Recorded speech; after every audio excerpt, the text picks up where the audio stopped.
and thank you very much indeed for joining us for this special interview on the sidelines of the IISS Manama dialogue here in the Bahraini capital. Well, I'm joined now by Dr. Constantinos Kombos, who is the Cypriot Minister of Foreign Affairs. Thank you very much indeed for speaking to Arabiya English. Thank you very much.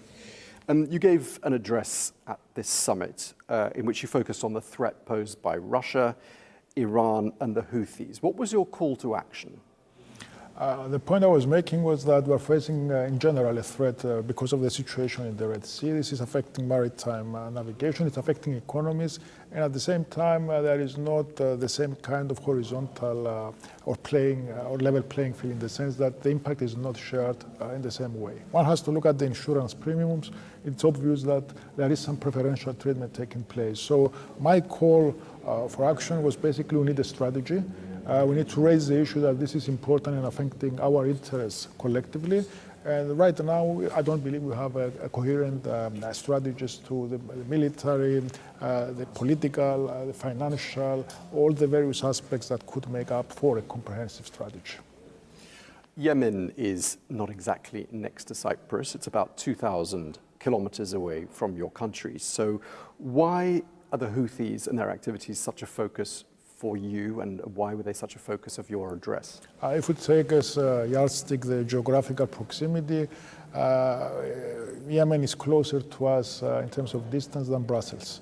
But more important than that is the fact that we have a very strong shipping sector, 11th largest commercial fleet in the world, third in terms of ship management in the world, around 20% of the ship management that takes place is through Cyprus. So we are very much affected like everyone else. The problem we have is not with any specific kind of factor, is with the fact that maritime navigation has been affected. And this is something that we cannot take lightly. We need to take the necessary course of action to make sure that our interests are protected and try and find the best possible way of doing it. At the moment, I don't think we have calibrated our approach, taking into account the positions of the regional actors, the regional players that are very much affected directly by this. So we need to come together and have the conversation, at least have the conversation and start from that. Cyprus is less than 1,000 kilometers away from the Kingdom of Saudi Arabia. And as you're speaking to Arabiya English, I just wondered if you could tell us, how would you characterize the relationship between Cyprus and Riyadh? I believe we have a very strong relation. Just recently in New York in September during the General Assembly High-Level Week, we signed a general cooperation agreement, which is something that's very important in institutional terms for the Kingdom of Saudi Arabia. We are having regular contacts with my counterpart and at various other levels. The whole point is for us, we need to accelerate and deepen rather the relation. There is plenty of opportunity for both sides. Cyprus is the bridge, if you like, between Europe and the Middle East and the Gulf. There are many interesting projects and potential in terms of the future direction. The region is not just about crisis, it's about opportunities. And there are connectivity projects, energy projects, various opportunities for investment and for collaborating. So we're extending this thought process towards our Saudi friends, and we're continuing the intense dialogue we already have to try and make this yield tangible results and outcomes for both our peoples. Another relationship I'd like to ask you about is the fact that Cyprus recognized the state of Palestine a very long time ago, in 1988. You also have close ties with Israel. I'm wondering, how does Cyprus lever those unique relationships to try to ease the tensions? We have excellent relations both with all the Arab countries and with Israel.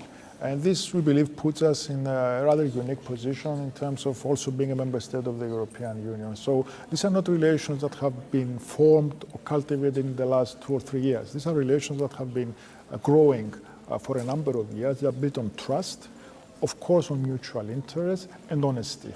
And we have been consistent in our approach and we are predictable in our approach. So this enables us to sometimes be more frank and open when we talk to our counterparts, to our friends from the region and say, what do we think is right, wrong in our personal opinion. So we are trying to be a facilitator. We are trying to be a country that is friendly to everyone in the region, simply because we believe that we cannot change geography and we have no other option than to work together. The potential is so much, it's there, and we need to take the maximum use out of it. The US President Donald Trump has been extremely active in trying to broker peace between the two sides. He had his 20-point plan. I gather your president had 6 points of his own. What has been Cyprus's involvement in this particular aspect of the peace process? Let me first start by saying that the plan by President Trump has basically been something that is giving hope to the region. It's a remarkable achievement. We need to make sure now it's been fully implemented. My president's positioning in relation to this was how we can move into the implementation phase. And in relation to the 20 points, in relation to 6 of those points, we believe that Cyprus can have its own small contribution. We're not pretending that we're going to solve or apply or implement the whole plan, and no one can do it on its own, but we believe you need to have synergies. And there are sectors like reconstruction in terms of security. There are sectors, parts of the plan that we could be relevant because of geography, because of the excellent relations that you mentioned earlier with all the stakeholders. So we're trying to build up on what we have already been doing in terms of the humanitarian front through the Maritime humanitarian corridor that we have been using for a long time now. Around 30,000 tons of aid have reached Gaza through Cyprus. So we're continuing on that basis, and we're also trying to leverage whatever we can in terms of the relation we have with Israel and the other regional partners to make sure that we can contribute to the implementation of the plan to a limited way and subject, of course, to the situation as being developing on the ground.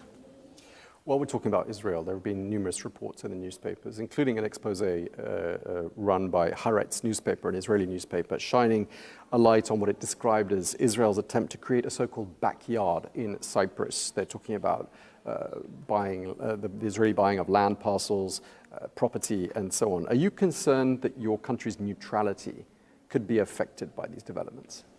Cyprus neutrality is well established. It's part of our very careful balancing between the various conflicting, in some cases, parties. Yes, there is a strong relation with Israel, like there is with Egypt, with Jordan, with Saudi Arabia, with every country in the Gulf. So we are one of the very few countries in the European Union that has diplomatic missions in all the countries in the Gulf. So it's not like it's a pick of choose situation. Yes, there is Israeli presence, like there is presence from many other countries. It's about attracting investment. It's about being a center for the provision of services and a center for a popular destination for tourism.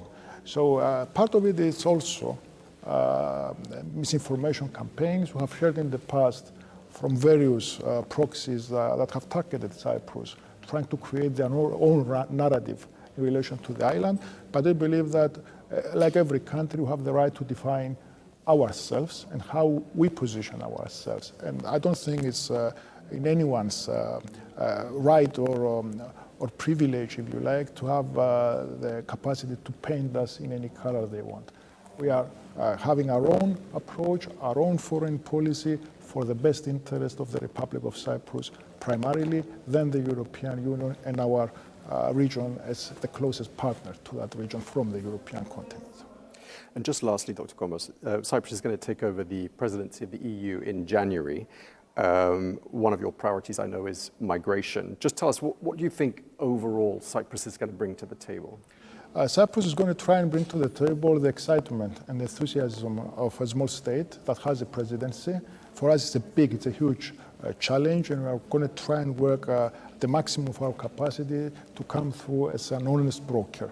We also want to make sure that the focus turns to other issues, not only on Ukraine, which will remain the top priority, of course, for us, but to this region as well. And the region not just as a crisis hotspot, but also as a land of opportunity. Maritime security, very important for us. Migration, very important for us. We're trying to put on the agenda issues that are perhaps being neglected because of everything else that is happening around the world. So let me clarify, this is going to be a presidency that is very much focused on the priorities of the European Union per se.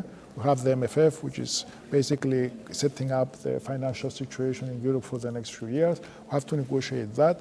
Ukraine, how we can ensure the resilience and the support, our support towards Ukraine. And then we also have the shifting or the sharing of the focus also in relation to this part of the world. We wish you and Cyprus all the best with taking up that EU presidency. Thank you very much indeed for your time, Dr. Constantinos Kombos, Cypriot Minister of Foreign Affairs. Thank you very much indeed. Thank you. And thanks to you for watching this special edition here on Al Arabiya English.